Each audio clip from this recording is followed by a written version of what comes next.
Hi friends, good afternoon সবাইকে। তো দেখো আমি রান্না বসিয়ে দিয়েছি। এখানে রুই মাছ নিয়ে নিয়েছি।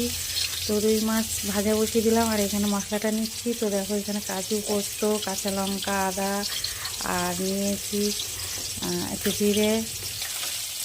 তো সবগুলো দিয়ে মশলাটাকে পেস্ট করে নেবো। আর এখানে মাছ ভাজা হয়েছে, মাছটাকে উল্টিয়ে নিই।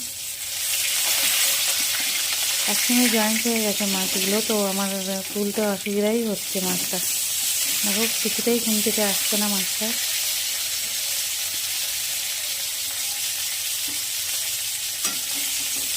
এটা সিঙ্গেল ছিল তাই উঠে গেছে, আর এটা দেখো কত নকশা করছে, খুন্তিতে কিছুতেই উঠবে না।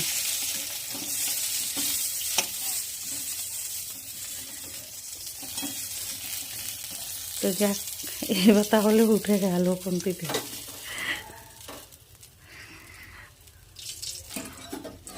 তো এখনও 2 পিস আছে, ওটা দেবো এখন, কারণ আমরা 2জন মানুষ, তো 5 পিস মাছ। তো এর থেকে তো কমে নেওয়া যায় না। এখন মাছওয়ালার কাছে মাছ নিতে গেলে মাছ এর থেকে কমে দিতেই চায় না। তো মাছ ভাজা হয়ে গেছে। আমি এখানে জিরে, শুকনো লঙ্কা ফোড়ন দিয়ে দিলাম, আর একটা তেজপাতা দেবো, দিয়ে তারপরে মশলাটা দিয়ে দেবো। তো ফোড়নটা আমার পুরোপুরি হয়ে গেছে, যে তেজপাতাও দিয়ে দিলাম, এবার মশলাটা দিয়ে দিচ্ছি। তো মশলাটা দেখিয়েছিলাম কী দিয়ে আমি মশলাটা বানিয়েছি, তো সেই জন্য সেই মশলাটা পেস্ট করে নিয়েছিলাম, তো সেটাই দিয়ে দিলাম।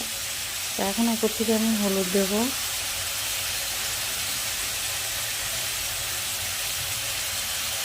আর জিরের গুঁড়ো,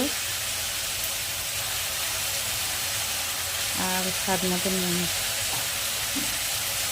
তো দিয়ে ভালো করে নেড়ে নিতে হবে, কারণ মশলাটা ভালো করে মেশাতে হবে। আর কাঁচা লঙ্কার তরকারি যদিও, তাও মানে আমি টমেটো কেটেছি একটা, টমেটোটা পুরোপুরি একদম লাল। তো লাল টমেটো দিলে এমনি কালার চলে আসে, তো সেই কারণে আমি একদম লাল টমেটো দেখে নিয়েছি। তো সেটা দিয়ে দিলাম। এই দেখো,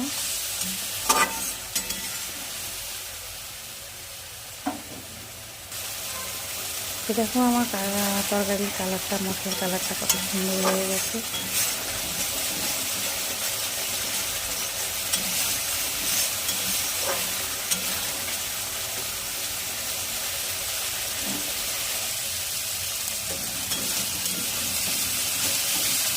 তো কষানো হয়েই এসছে মশলা থেকে তেল ছেড়ে দিয়েছে। তো আর মশলা কষানো হয়ে গেলে, মশলা কিন্তু দেখলেই বোঝা যায় যে মশলাটা কষানো হয়ে গেছে। তো দেখো কত সুন্দর মশলা, মানে একটা সেন্টও বেরিয়েছে। তো সেটা তো